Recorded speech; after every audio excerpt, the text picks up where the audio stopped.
네, 할렐루야 샬롬. 우리 인사하십니다. 할렐루야 샬롬 샬롬 샬롬 샬롬 샬롬. 하나님 사랑합니다. 여러분 주 안에서 사랑합니다. 예, 역대하 34장 저희 14절에서 33절까지 내용, 율법의 재발견. 이제 왕이 그 율법책 발견하고, 지금으로는 성경이죠. 모세오경입니다. 야훼 존에 올라가며 유다 모든 사람과 예루살렘 주민들과 제사장들과 레위 사람들과 모든 백성이 노소를 막론하고 다 함께한지라. 왕이 야훼 존 안에서 발견한 언약책의 모든 말씀을 읽고 우리의 귀에 들려주고, 왕이 자기 처소에 서서 야훼 앞에서 언약을 세우되 마음을 다하고 목숨을 다하여 야훼를 순종하고 그의 계명과 법도와 율례를 지켜 이 책에 기록된 언약의 말씀을 이루리라.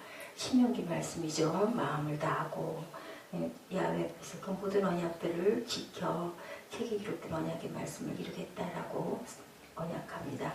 요시아가 이스라엘 자손에게 속한 모든 땅에서 가증한 것들을 다 제거하여 버리고 이스라엘의 모든 사람으로 그들의 하나님 야훼를 섬기게 하였으므로 요시아가 사는 날에 백성이 그를 조상들의 하나님 야훼께 복종하고 떠나지 아니하였더라. 예, 여러분들, 지금 저희가 성경 읽고 싶을 때 마음대로 펼쳐서 읽을 수 있으니 얼마나 감사한가 하는 생각을 했습니다. 이 말씀을 이렇게 발견해서 읽었으니 요시아 왕이 옷을 찢고 통곡을 할 만큼 하나님의 말씀, 하나님을 뵙는 것 같아요. 그때는 이렇게 귀했던 이 책을 이제 이렇게 발견을 해서 읽게 됐으니 처음 접하는 하나님 말씀을 요시아 왕이 들었을 때 얼마나 감격했을까. 우리에게는 성경이 있어서 늘 곁에 있기 때문에 오히려 항상 있는 성경 이렇게 생각을 하게 되는데, 이때 이 사람들은 없어서 너무너무 귀했고 하나님의 음성으로 들을 수 있었겠다라는 감동을 저는 받습니다. 이 율법과 복음의 책은 소멸되거나 희귀한 것이 아니어서 우리 모두의 손에 쥐어질 수 있기 때문에 감사하죠. 그런 의미에서 이제 야훼 말씀은 희귀하지 않게 되었다. 성서는 보석이다. 희귀하지는 않고 우리가 항상 볼 수 있지만 절대로 변하지 않는 그러한 보석이다. 그러나 우리는 그것이 진귀한 것이 아닌 것에 대해서 감사해야 된다. 늘 볼 수 있어서 감사하죠. 생명샘의 근원은 막히거나 봉해진 물줄기가 아니라 사방으로 흐르는 신의 물로 우리 하나님의 성읍을 기쁘게 만든다. 항상 흘러 넘치는 그런 생명샘, 그 샘을 늘 우리가 가까이 하고 마실 줄 알고 귀하게 여길 줄 알고, 우리 썩을 육신을 위해서가 아니라 하나님의 나라의 생명의 귀한 것들을 위해서 우리가 쌓아가죠. 이 물줄기는 모두의 유익함을 위해서 흐릅니다. 우리가 이처럼 만인이 사용할 수 있도록 하나님의 율법에 주어진 위대한 것들을 경이로운 것으로 보게 된다면 이에 보답해야 할 일이 얼마나 많겠나 생각합니다. 여기서 요시아의 부드러운 마음이 그랬던 것처럼 하나님의 말씀을 읽거나 들을 때 항상 그 말씀으로 우리의 마음을 감동케 하고, 또한 마음이 툭툭지 못하고 의롭지 못한 사람에게 내린 하나님의 진노를 또한 두려워할 줄 알아야 된다.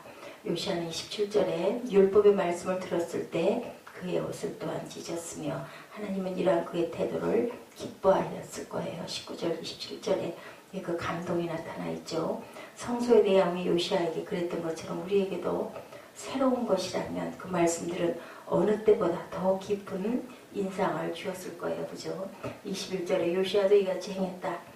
사도행전 2장 37절에서 그들이 행한 것처럼 형제들아 우리가 어찌할꼬. 베드로가 이렇게 같이 통탄하죠. 그래가지고 모두 다 성령을 받고 막 3,000명씩 그렇게 하루에 은혜를 받고 거기서 탄생이 된 게 교회가 되었다고 그러죠. 사도행전 26장 30절에 나오는 간수처럼 내가 어떻게 하여야 구원을 얻겠습니까? 감격하고 감동하고 두려워하고 떨림으로 어떻게 해야 그럼 내가 구원을 받아서 하나님의 나라에 들어갈 수 있습니까? 그런 안타까운 마음. 내가 이처럼 물으려거든 물으라. 이사야 21장 12절에 그러면 축복의 하나님께서 이러한 물음에 대한 생생한 응답을 내려주실 것이다. 무엇을 묻고 싶으냐? 우리는 또한 죄악의 백성들과 나라의 파멸을 가져온다는 사실을 경고로 받아들여야 되죠. 하나님을 버린 자는 스스로 악에 빠지게 되며 24-25절입니다. 꺼지지 않은 불을 켜게 되는 것이다. 이러한 불은 하나님의 명령이 고집스럽게 그러한 참여함이 없이 악한 일을 계속할 때 결국은 잠잠히 계시고 주무시지도 졸지도 아니하시는 하나님이 바라보시죠. 우리 아이들이 잘못하고 계속해서 또 속이고 또 속이고 또 속이면 우리 어머니들 마음, 우리 부모님들 마음 얼마나 아파요. 뻔히 아는데 어떻게 할 수도 없고, 그죠? 그렇다고 맨날 때려줄 수도 없고, 야단을 계속 칠 수도 없고, 어떻게 하는 게 온전하게 저 아이를 돌이킬 수 있을까 생각하는 건 딱 그거 하나밖에 없잖아요. 어떻게 저 녀석 저렇게 해서는 안 될 텐데 참 안타깝죠. 우리 아버지의 마음은 어떠실까 생각합니다. 여기서 요시아처럼 하나님 앞에서 교만을 꺾고 그를 구하도록 격려가 되어 있죠. 27, 8절에 이렇게 함으로 하나님의 진노를 우리의 땅에서 돌리게 할 수는 없다 하더라도 우리는 우리의 영혼을 구할 수 있다. 이렇게 해서 우리가 건져지고 구해주자라고 이렇게 고백합니다. 내가 이곳 그 주민을 가리켜 말한 것을 내가 듣고 마음이 연약하여 하나님 앞고 내 앞에서 겸손하여 옷을 찢고 통곡하였으므로 나도 내 말을 들었노라. 야훼가 말하였느니라. 그러면 내가 내게 너희 조상들에게 돌아가 평안히 모실에 들어갈 때까지 내가 너희를 지키겠다. 왕이 사람을 보내어 유다와 예루살렘으로 모든 장로를 불러 모았습니다. 그리고 야훼전에 올라가서 직접 왕이 그 책을 많은 백성들에게 읽어주는 그러한 마음. 여기서 선한 사람들은 죽음을 두려워하지 말고 오히려 죽음을 장차올 모든 재앙으로부터 그들을 건져내는 것으로 기쁘게 받아들이라. 그렇게 해서 너희들에게 약속을 내가 하겠다. 평안히 묘실로 들어가게 하리라. 방주에 피신한 노아와 같이 하나님께서 이렇게 약속하시죠. 우리가 두려워하지 말아야 된다. 환난 날에 우리가 온전하게 하나님의 율법과 율례를 지켰을 때 내가 너를 평안하게 돌아가게 하겠다. 헛된 두려움에 대해서 요한 1서 4장 18절에 사랑 안에 두려움이 없고 온전한 사랑이 두려움을 내어 쫓나니 두려움에는 형벌이 있습니다. 두려워하는 자는 사랑 안에서 온전히 이루지 못하리라. 그러게요. 모든 것 두려워하다 보면은 잘 될 것도 안 되죠. 겁내다 보면은 마음이 자꾸 움츠러듭니다. 무엇을 할 때도 자신감 없이 했다가는 꼭 실패를 하고 말아요. 늘 저는 그 생각이 나요. 글 쓸 때, 마지막 낙관 쓸 때, 그냥 손이 굳어가지고 그 국전 전시할 때 멀쩡하게 보통 때 잘 쓰던 것도 이제 마지막 작품이야 하고 그 생각이 납니다. 2m짜리 큰 전지에다가 글 쓰고 그 마지막 그 낙관을 칠 때 힘이 들어가면요 아주 꼬박없이 그 한자가 틀리고 획이 비뚤어져서 다시 하게 돼요. 자신감이 없어서 부드럽게 자신감 있게 편안하게 쓰면은 잘 쓸 수 있는데 너무 잘하려고 하다 보면 우리가 굳어지죠. 겁이 나죠. 이렇게 더 틀리면 어떻게 결국은 틀리고 맙니다. 훈련되지 않은 우리의 겉사람은 밖에서 들려오는 많은 일들에 너무나 예민하게 반응하게 됩니다. 저는 저 자신을 봐요. 항상 사람들이 상처 많이 받고 겁내고 두려워하고 근심하고 염려하고 걱정하고 그렇게 되면 될 일도 안 된다는 거죠. 근심하고 두려워하지 말라. 내일 일은 내일에게 맡기라. 주님께서 말씀하시죠. 뉴스 하나에도 벌벌 떨고 사소한 걱정, 작은 일에도 걱정하고 이거 먹으면 몸에 안 좋지 않을까. 너무 또 그런 것들을 너무 따지고 너무 안 따져도 물론 문제지만 그냥 마음의 평안함. 하나님께 주신 것 감동으로 우리가 열심히 잘 헤쳐나가는 저와 여러분 되셔야 할 줄로 믿습니다. 하나님이 이 세상을 다스리지 않는 것처럼 염려를 너무 해서는 안 된다. 그렇지만 또한 세상에서 우리가 지켜야 할 규칙은 지켜나가야 되겠죠. 어제도 그 수요 예배 때 저희가 은혜를 받은 것처럼 하나님께서는 어떨 때 우리가 우리의 자리에서 최선을 다할 때 학생들은 공부하는 자리에서 직장인들은 내가 근무하는 근무처에서 주부들은 가정에서 열심히 일할 때 주님께서 우리를 찾아오시고 부르신다라는 것. 어떤 선교사 이야기 전에 우리 함께 나눴었죠. 그 선교하러 가는 거 너무너무 싫었는데 그래도 어떻게 가야지 안 갈 수가 없겠네. 그리고 남편의 의견에 어쩔 수 없이 굴복하려고 할 때 어떻게 해서 쌀 씻고 있는데 뒤에서 뭐가 따뜻하게 안아주시는 것 같더래죠. 그러면서 울컥 마음의 감동이 그래 내가 밥하러 가자 라는 감동이 왔다라는 그러한 마음. 그리고 가가지고 열심히 그 학생들 10몇 명이나 되는 학생들 그 조그만한 집에서 24평짜리 아파트 그 아파트에서 그 학생들을 열심히 밥을 해주면서 섬기면서 그 학생들을 영적으로 충만하게 하나님의 나라로 인도했다라는 그 간증의 얘기를 제가 기억이 납니다. 우리가 우리 자리에서 최선을 다하고 열심히 할 때 우리 생각은 그렇잖아요. 잘 나가고 강의하고 하던 교수가 무슨 그거 오지에 그 힘든 데 가가지고 남편 뒷바라지고 밥 해주러 내가 거기를 쫓아가겠냐. 모든 거 다 밀어놓고 아주 굉장히 잘 나갔었다고 그러죠. 미술학원 하면서 강의하면서. 그랬는데 그만 하나님께서 얼마나 엄청나게 축복을 해주셨는데 많은 책을 쓰게 되고 그게 중요한 게 아니라 그냥 그 하나님 사랑하는 열정이 그냥 솟아나서 정말 정말 하늘을 두루마리 삼고 내가 바다를 먹물 삼아서 그 사랑을 다 쓰고 다 전해도 못할 것 같은 만나는 사람마다 계속 하나님 얘기밖에 할 얘기가 없어요. 어느 날 저희 집에 오셨던 어떤 우리 유집사님하고 아주 가깝게 지낸다는 그 사업장님 오셔가지고 제가 만나서 얘기를 했는데 아마 하나님의 열정에 대한 그 마음이 또 그때는 얼마나 간절했는지 열심히 그 얘기를 제가 했던 것 같아요. 그랬더니 돌아가면서 좋은 얘기가 아니었어요. 결국은 누구를 만나러 왔는데 오늘 교회에 와가지고 오늘 교회에 와서 어떤 목사님을 만난 것 같은 그 생각밖에 들질 않는다. 맞습니다. 은혜를 받은 사람은 입에서 나오는 얘기가 그냥 하나님 얘기밖에는 없어요. 세상 얘기를 많이 하게 되면은 스스로를 잠깐 돌아봐야 되죠. 내가 하나님 얘기를 못하고 세상 얘기를 많이 하는 거, 세상 쪽에 다리를 너무 많이 걸치고 있는 건 아닌가. 저는 그런 부분들 나중에 시간이 갈수록 처음에는 많이 섭섭했는데 내가 너무 말을 많이 했구나. 아이고 너무 미안하네. 그 생각을 했지만 나올 게 뭐 있겠습니까? 예수천당, 불신지옥 했던 그 목사님처럼 두들기면 두들길수록 내가 고통을 받아도 죽으면 천당 가니까 천국 가니까 불신하면 나는 지옥 가니까 그 마음밖에 더 있겠나. 이렇게 담대해야 되겠죠. 겁내지 말고 두려워하지 말고 어떤 목사님들 두고 쓰시는 말처럼 겁내지도 두려워하지도 쫄지도 말자고 나는 하나님의 자녀인데 내가 무슨 걱정할 게 있느냐라는 그런 담대한 마음.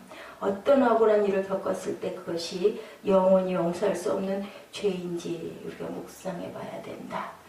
항상 이웃은 사랑해야 되고 하나님 앞에서는 어떤 마음, 우리가 두렵고 떨리는 마음으로 우리도 하나님이 거룩하니 나도 거룩해야 된다라는 마음으로 아버지 보시고 온전한 마음.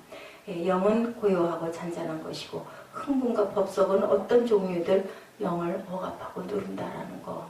아주 엄청난 일 겪어서 작년 사순절 그 전 기간이죠. 그리고 나서 지금쯤 돌아보고 생각하니까 그러게요. 작년보다는 그래도 올해가 좀 더 나았고 죽을 것 같았는데 절대로 죽지 않고 견디고 가죠. 뭐가 달라졌을까 생각합니다.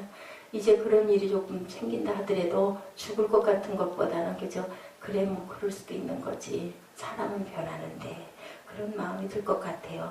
조용한 내면의 기쁨을 우리가 발견해야 되고 내면의 즐거움은 일시적인 세상의 쾌락과는 비교할 수 없는 것이다. 근데 왜 이렇게 아프고 눈앞이 캄캄하고 항상 생각하면 어떻게 세상에 그럴 수가 있어.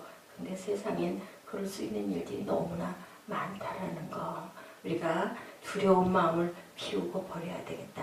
내면의 즐거움은 일시적인 세상의 쾌락과는 비교할 수 없기 때문에 영적인 생수가 뭘로도 살 수도 없고 그 우물가의 그 여인 세상에 아무것도 변한 건 없는데 혼자 변했어요. 그죠? 그리고 뛰어가서 물병 버리고 어때서 마음의 흥분과 기쁨이 막 넘치는 거죠. 뭔가 우리 새로운 거 발견했을 때 그죠? 우리 뭔가 안 풀리던 공식이 하나가 풀려가지고 요즘에 제가 아들하고 그 초등학교 6학년 수학을 하고 있어요. 정말 안 하고 싶거든요.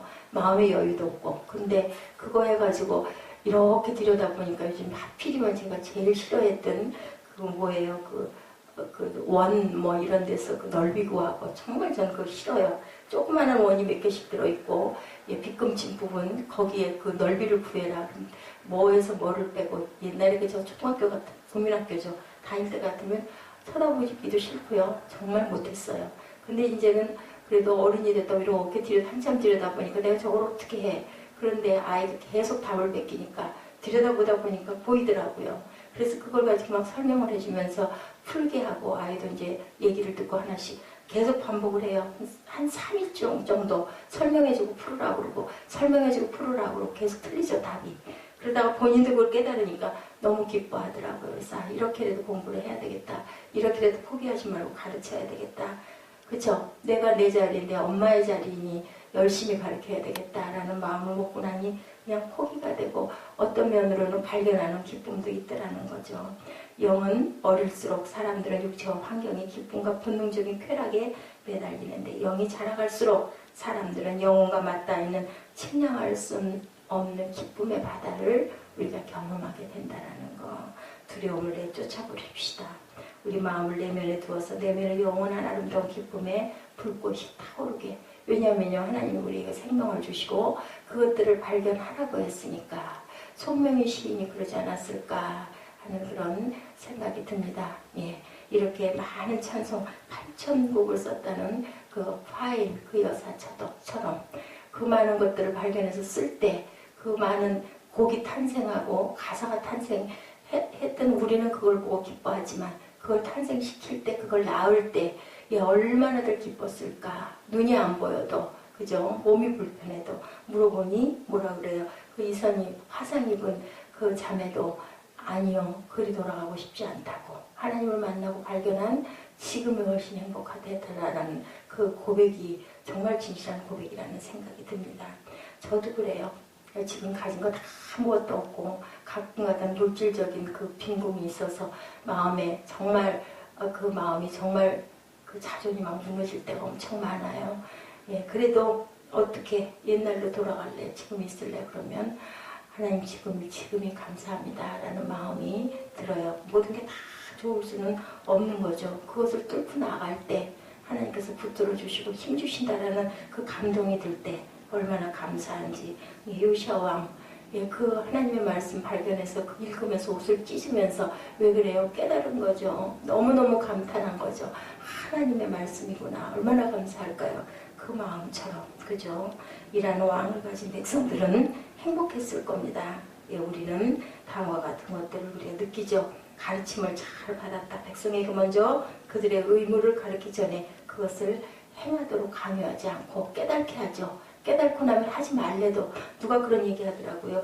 은혜 받고 나면 바뀌지 말래도 바뀐다고. 맞아요. 우리가 할 수 있는 건 없고 하나님이 그 마음에 은혜를 주시면 깨달아지면 두려움이 없죠. 세상의 나를 세상 사람들이 감당하지 못할 자들이라 그랬죠. 초대교회에 그 하나님 은혜 받은 사람들 겁도 죽음도 두려워하지 않고 그렇기 때문에 순교할 수 있다는 거죠. 들을 귀를 가진 자는 언약책의 모든 말씀을 듣게 하라. 왜냐하면 그래서 쉐마 이스라엘에 들으라 하잖아요. 귀 있는 자는 들을지어다. 근데요, 귀가 있어도 못 듣는 자는 아무리 얘기를 해도 들리지가 않는다라는 거죠. 우리가 항상 들을 때 어떻게 해요? 누구하고 얘기할 때도 내가 생각하는 것에만 몰두하다 보면 상대방이 아무리 귀한 얘기 아니 아무리 절실한 얘기를 해도 들리지가 않아요. 근데 그 말을 들어야 되겠다라는 마음을 먹고 듣다 보면 정말 안 됐다라는 마음이 들고 동의하는 마음이 들지 않습니까? 나중에 들어보면 그 얘기를 전에도 몇 번씩 했는데 어머 언제 그랬어? 그죠? 안 들린다라는 거예요. 우리가 항상 하나님께 집중했을 때 하나님의 말씀이 들리죠. 하나님의 계명을 지킬 것을 처소에서 31절에 언약합니다. 그런 또한 백성들도 그 언약에 동의하는 것을 표하고 언약의 말씀대로 행해야 할 모든 것들을 충성스럽게 이행하고 지킬 것을 엄숙히 약속하도록 백성들에게 이렇게 알립니다. 그 하나님 야훼를 섬기게 하였고 그것을 그들의 사업으로 삼도록 했다. 33절에 나와 있죠. 그 백성들도 그렇게 하도록 섬기도록 이렇게 했다. serve라고 얘기하고 있습니다. serve, even to serve. 여기서 이 단어를 반복하는 것은 이것이 그가 마음을 기울인 유일한 일이었다라는 암시.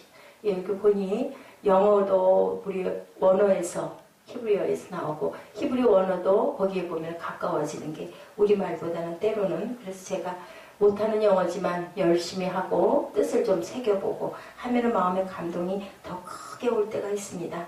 백성들은 선하고 정직한 마음으로 이걸 따랐죠. 요시아가 사는 날에 백성이 야훼께 복종하고 떠나지 아니하였다. 그럼 그 나라는 어떻게 할까요? 보나마나 태평한 나라가 되겠죠. 왕이 그 말씀을 따르니 하나님께 떠나지 않았으니까 다 같은 하나가 되는 마음으로 이 나라가 태평성대를 돌아갈 때까지 그것을 하나님께서 약속한 우상 숭배를 향하려는 그 모든 것들을 끊어버리는 요시아의 그 선정을 우리가 봅니다. 이런 것처럼 우리는 두려워하지 말고 겁내지 말고 항상 하나님이 우리를 세상에 이렇게 사랑하셔서 세워놓으셨으니 사랑 안에 두려움이 없고 온전한 사랑이 두려움을 내쫓나니 두려움에는 형벌이 있음이라는 것을 우리가 항상 생각하고 가시는 저와 여러분 되시기 바랍니다. 훈련되지 않은 우리의 겉사람은 밖에서 들려오는 많은 일들에 너무 예민하게 반응하니 그것들을 늘 항상 내어 쫓고 항상 담대하게 걸어가고 그래도 하나님이 나를 지키고 계시지. 항상 내가 잠잠한 마음. 전에 언젠가 우리 보라자매 없어져가지고 집에서 어떻게 할 수가 없어서 나중에 어쩔 수가 없겠다. 이 어머니에게 말씀을 드릴 수밖에 없겠다. 그래서 전화를 드려가지고 힘들게 얘기를 했는데요. 저 같으면 깜짝 놀라고 어떻게 하면 좋냐고 애가 시원찮은데 어쩌다가 그랬느냐고 소리가 당연히 높아질 것 같은데요. 어디를 갔을까요? 이러더라고요. 그래서 엄청 많이 겪기도 했겠지만 참 그렇다라는 생각이 제가 들었던 기억이 납니다. 우리 마음의 내면에 항상 하나님의 기쁨의 불꽃이 타오르도록 하나님이 나를 지키신다라는 마음을 늘 갖다 보면 그렇게 벌벌 떨 일도 겁낼 일도 없다라는 거죠. 샌프란시스코의 금문교 길이가 3km에 달하는 대형 현수교라고 합니다. 1937년에 완공된 이 다리는요. 양쪽에 큰 기둥이 있고 기둥에 다리 전체를 매달아 놓았대요. 그래서 꼭대기에서 보면 너무나 눈이 어지러울 정도로 그게 높다고 합니다. 건설 도중에 현기증 때문에 5명의 인부가 그만 떨어져서 죽었대요. 그래서 당국에서는요, 이 인부들의 희생을 어떻게 막을까 궁리를 하다가 철망을 만들어서 다리 밑에다가 깔아두기로 했다고 그래요. 인부들이 한 명도 추락하는 일이 없었다고 합니다. 왜요? 겁이 나다 보니까 그죠? 두려워서 쩔쩔매다가 떨어져서 죽는 거죠. 근데 이제는 내가 떨어져도 나 안 죽어 하다 보니까 담대한 마음이 생기는 거죠. 이런 것처럼 두려움은 우리에게 모든 것들을 움츠리게 하는 그런 것들을 준다. 내 마음속의 두려움을 극복할 수 있는 안전 철망을 만들어 놓는다는 그 철망이 누구예요? 그게 바로 주님이시죠. 성령님이시죠. 절대로 우리는 넘어져도 아주 엎드러지지 않는다라는 그런 마음을 갖는 우리 요시아 왕처럼 하나님의 말씀 발견하고 나서는 절대로 두려워할 일이 없어. 이러한 마음을 갖고 우리가 담대하게 나아가야 되겠죠. 사랑 안에 두려움이 없고 온전한 사랑이 두려움을 내쫓나니 두려우면은 형벌이 있습니다. 두려워하는 자는 사랑 안에서 온전히 이루지 못한다. 우리 누구 사랑하면 뭐라 그래요? 죽음도 상관없다. 그 사람만 있으면 국경도 초월한다. 어떠한 일이 있어도 우리는 둘이 절대로 떨어지지 않는다. 그런 담대한 마음이 모든 것들을 초월하게 한다라는 거. 사랑의 마음을 누구에게? 아버지에게 품었을 때 하나님께서 우리에게 약속하시죠. 내가 너에게 무엇을 주겠다? 평강을 주겠다라고 말씀하시는 그 말씀. 우리가 그 마음 가지고 오늘도 승리하는 하루, 하루하루가 승리하는 4월 한 달, 그리고 2015년 되시기를 주님의 이름으로 축복합니다. 기도하십니다.